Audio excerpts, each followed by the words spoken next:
So, corgis, tiny dogs. That's it. I don't know why I printed it out. It took me so long. All this stuff is just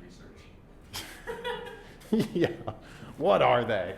So what is a corgi? We'll get to that. I'll talk about first the two different kinds of corgis. There are Pembroke Welsh and Cardigan Welsh corgis. They're both Welsh. They're both corgis.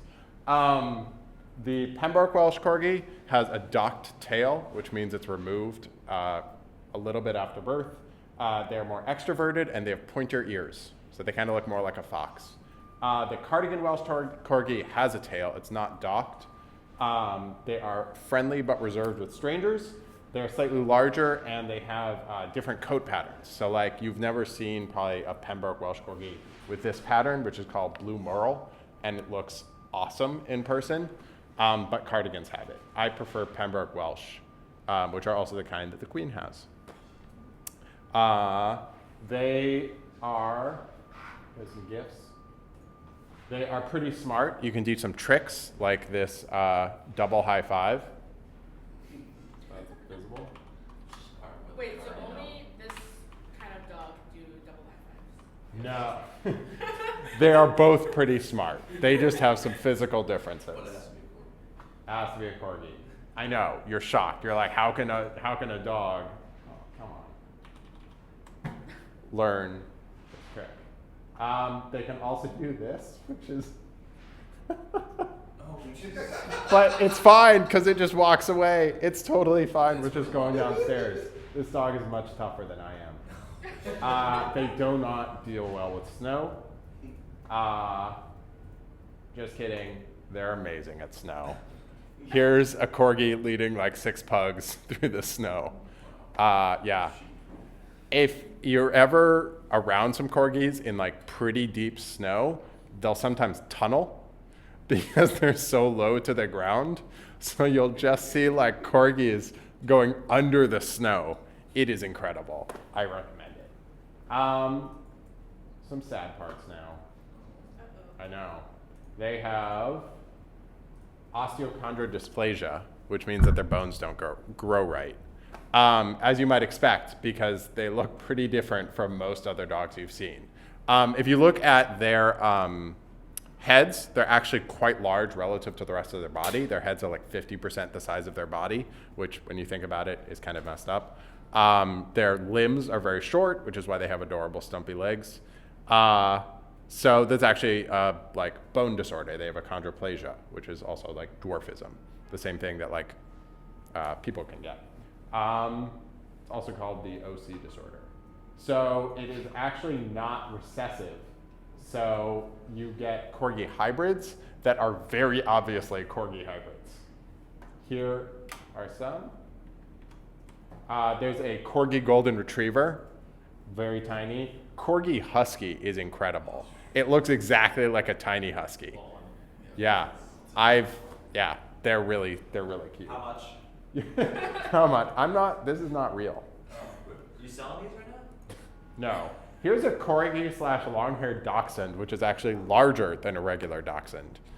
Surprise, twist. Regular corgi. It doesn't look like it. That one looks fat. Here's a corgi chow, which is simply incredible. Chows are basically teddy bears, except in temperament. They're very mean. And here it looks exactly like a teddy bear. Yeah. So actually, speaking of fluffies, Fluffy is actually a type of corgi. It's a breed defect. It looks incredible because they're so fluffy, but you can't show them at dog shows. It's actually considered like, I'll read this. Fluffies, a coat of extreme length with exaggerated feathering on ears, chest, legs and feet, underparts, and hindquarters. Here's where it gets judgmental. Trimming such a coat does not make it any more acceptable. That is the official breed standard. This is a wildly unacceptable coat. Here's actually the breed standard, the general description. Low set, strong, sturdily built and active, giving an impression of substance and stamina in a small space. Should not be so low and heavy boned as to appear coarse or overdone, nor so light-boned as to appear racy. Outlook is bold but kindly. Their expression is intelligent and interested. They are never shy nor vicious. I really recommend reading dog standards because they're all definitely the way a gentleman who consistently fox hunted would describe his dogs. They don't sound like they've been updated since the 1750s. It's super good. So Corgis are actually, maybe surprisingly, herding dogs. They're actually bred to herd sheep. They're low enough to the ground that sheep can't kick them.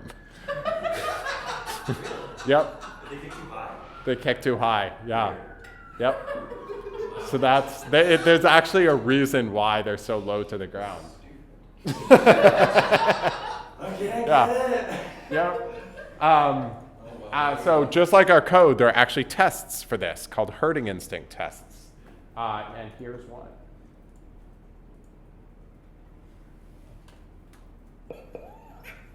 So that's a dog. Can you make it bigger?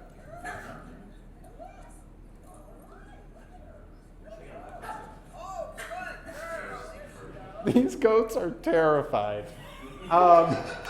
So what you do is you actually take your dog to a local farm that's okay with you doing this and just set it loose.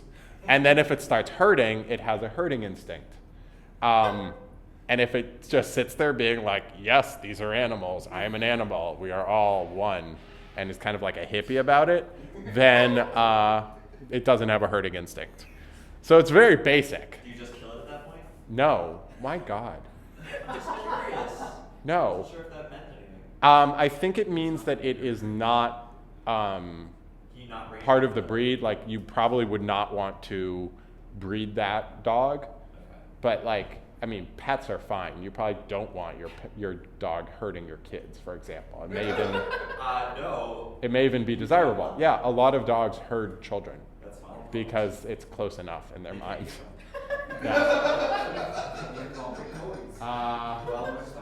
So just a list of famous corgis. Ein from Cowboy Bebop is, you've probably seen it, that's the cartoon dog. A lot of people named their dog Ein because they got into it from Cowboy Bebop. So for a long time, the Corgi subreddit was very confusing to me because I was like, I'm pretty sure Ein doesn't look like that because there's 40 different posts with 40 different Corgis all named Ein. So I'm like, wait, this is a different dog, isn't it? Do you have a picture of the actual line? No. The queen has a bunch of corgis. You probably heard about that. A bunch. She has 5. All descended from one dog named Dookie, which was named at a more innocent time. Dookie and Susan are the progenitors of the current corgi line. And at thoughtbot, Eric has one. I think he runs the New York Corgi Meetup. And Devin has one. So visit New York and San Francisco. That's it.